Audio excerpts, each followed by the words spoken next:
so I wrote a book, and you can pick it up right now. So this book, A Yule Story, I began to write about 6 or 7 months ago in February, but I got the idea last August. And it's the quick description of this book. It's a Christmas-based story, but obviously with Nordic mythology themes and having the name Yule Story.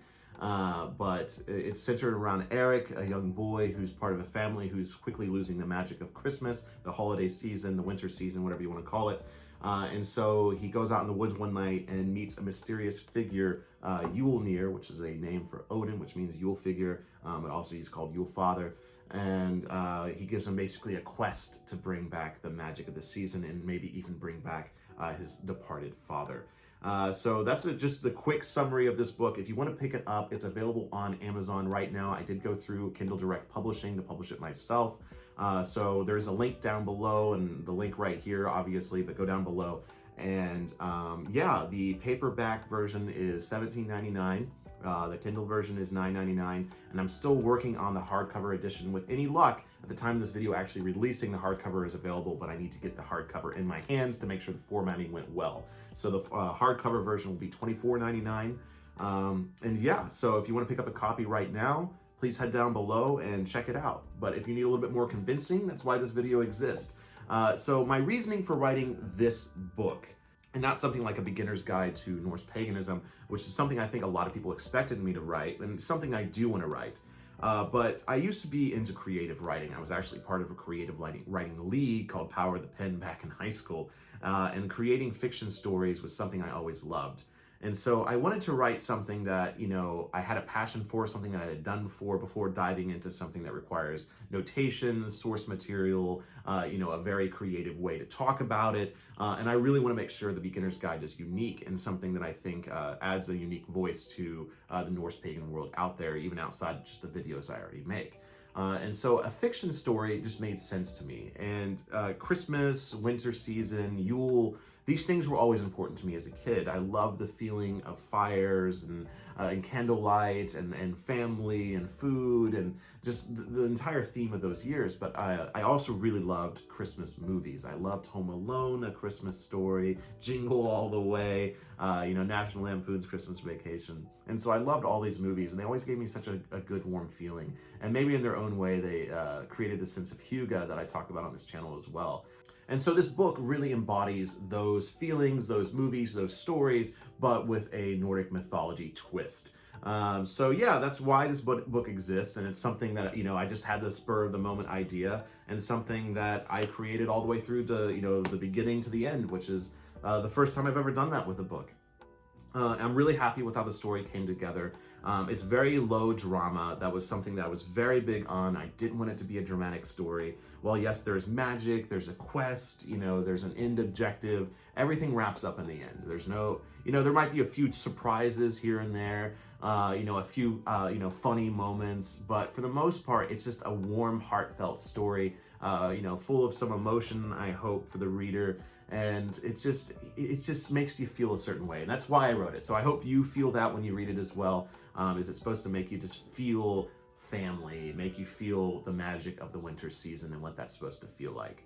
But obviously one of my favorite characters talking about was Yulnir. You know, right there on the cover, you have Yulnir just talking to you, talking to Eric there. But Eric right there is the main character talking to Yulnir. That's the main theme of the cover. And I should mention the cover here was designed by someone I actually met in Greece while working with Trago. So we were at a coffee shop with Trago while we were working on the music video. He had a few friends there, and one of his names was Lampros, and he said he designed children's books. And I was like, hey, I'm kind of writing a young adult fiction right now, and would you like to design the cover at some point? And he said yes, so I hired him to do it, paid him, and I think he just did a really wonderful job. I love how this came together. So a big shout out to him for the beautiful work he did on this cover. Now, like I mentioned there, this is what I would consider a young adult book. As you notice, like the words are going to be very big. It's not like super tiny text. It's not very complicated to read.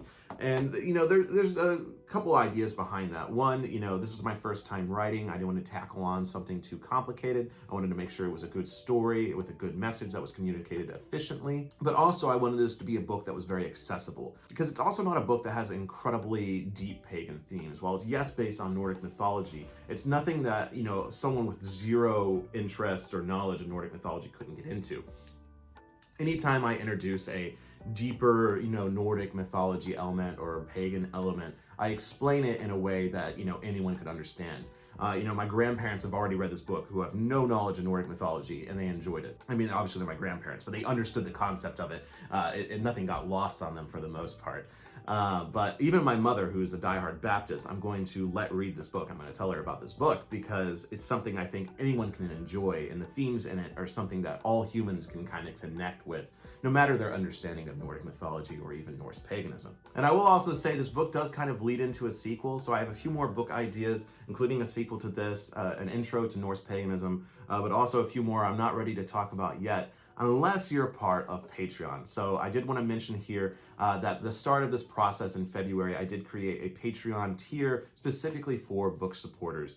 And so far, I think there's about 40 people in there, and these people have gotten sneak peeks of the entire process around a Yule Story. And they're also going to get signed copies of a Yule Story starting here very soon. As soon as I'm able to get a bunch of copies myself, I'm going to sign them and send them out to them. So if you're part of that tier, you're going to get a signed copy of a Yule Story, but only if it's by the time of this video coming out. So if you want to get on the next book, which will hopefully come out in next year at some point, if you want to get a signed copy of that book, head on over to Patreon, link down below, and get on that book supporter tier, and you'll get a signed copy of the next book, and you'll get sneak peeks of my writing process. I was actually very communicative throughout this entire process with the book writing. I was sharing chapters, I was sharing excerpts, fun moments, struggles I had, you know, early sneak peeks of the cover design. In fact, you know, they're the ones that saw the cover design first in the entire process. So truly, if you want to know the behind the scenes aspects of a Yule Story, they're all going to be available on that tier now. And if you want to get the next sneak peek of the next book I'm writing, head on down to Patreon. And truly, you know, I don't think I'm actually going to make money off Patreon here because, you know, I have to buy all these copies and then send them out with signed, you know, signed autographs on there as well. But truly, it's just been nice having you know, a close group of people to talk about the writing process with. So really, the thing I want to leave you with here, really the closing thing is I want to read a section to you. If you're not convinced already, hopefully I've either convinced you or scared you away. So if you haven't already, headed down below to pick up a copy, or if you just want to hear a small excerpt, I'm going to read the moment that Eric meets Yulnir for the first time. So yeah, I hope you enjoy this excerpt, and hope it makes you excited to meet Yulnir in the book for yourself. Tonight, Eric found himself just looking up at the canopy as he walked aimlessly around. The interweaving tree branches put him in a daze that he very much needed after the busy day in the city. As the remaining light was disappearing from the evening sky, stars were beginning to appear. However, the lights from the city always seemed to get brighter each night from the east, taking away more of his celestial view. After a few minutes of walking, Eric looked to see how far he had come. Despite the repetitive nature of the trees, he could usually tell right away how far away he was from home. But not tonight. It was different. The path was darker than usual. The trees were a little closer than he remembered, and the familiar light breeze had gone still. He stopped moving. Okay, Eric, no big deal. Just went a little further than I usually do. Turn around, and I'm sure you can just follow your footsteps back, Eric told himself.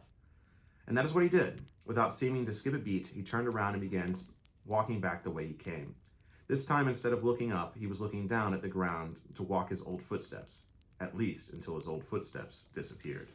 He looked around, surveying the snow for signs of his previous path, but there was no evidence he had ever walked over the snow, not now, or even yesterday. Okay, now that's weird. I'll just look for the lights of home. Usually I can see them. But as Eric began to scan the horizon, he could see no evidence of what direction his home was. Panic was now beginning to creep its way from Eric's chest to his thoughts. There is no way I'm lost. I have done this a million times. Crap, Mom is not going to like this. His thoughts continued to race. His eyes continued to dance until finally he spotted a light. It was odd he had not noticed it sooner. In the distance, there was a fire. As his eyes focused on the distant flames, he could faintly see the outline of a man sitting next to what he could only tell was a campfire. Well, I'm definitely not going that way, he whispered under his breath. Eric turned around to head the other direction, but as he did, he saw the same campfire with the same man sitting behind it. The man now moved his arm in a gesture that called for Eric to come closer. "Oh, hell no," Eric said louder this time. Once again, Eric turned completely around, this time at full sprint. And once again, the campfire seemed to relocate from behind him, with the same man sitting behind it, waving his arm towards Eric. But now Eric was even closer to the fire and could tell the man was older with a long white beard that came down to his knees. "Hey, I don't know what kind of game you're playing at, but this is not cool," Eric yelled towards the orange glow in the snow-covered forest. The old man looked up at him, flames illuminating one half of his face alone. "Come, Eric, we must speak." "He knows my name?" Eric gasped. In one last attempt to break free, Eric turned around again and ran as fast as he could, only immediately to trip and fall over a log, his face landing only inches from the campfire and the snow-covered boots of the white-bearded old man. So yeah, that was the meeting of Yulnir for the first time in the book. It's actually in chapter 2. I try to get right there. I would say every chapter has a little bit of these mythological themes throughout, but hopefully each one is just warm and magical, and I just really hope you enjoy this book. So as far as the second one, you'll just have to subscribe on Patreon to see, but I have a lot of, there's just a little bit in here that suggests that there's going to be a second one. But I have a few more books I'm writing, a few more ideas that I'm working on right now, but 6 months to get this done. I'm really happy with the results, really happy with how this came together, and I really hope you enjoy the final result yourself. So truly, I want to thank everyone that was a part of this process, from Casey, who edited it for me, to Lampros, who designed the cover, to all my friends and Patreon supporters that kept me going throughout this process, throughout the writer's blocks, throughout the stumbles, through the failures, through the successes. Thank you to everyone that helped me throughout this. And thank you to everyone who picks up a copy, and everyone on this channel who supports this content and allows this to happen and to be possible. So truly, thank you all so very much. I hope you enjoy a Yule story, and until the hall, Skål.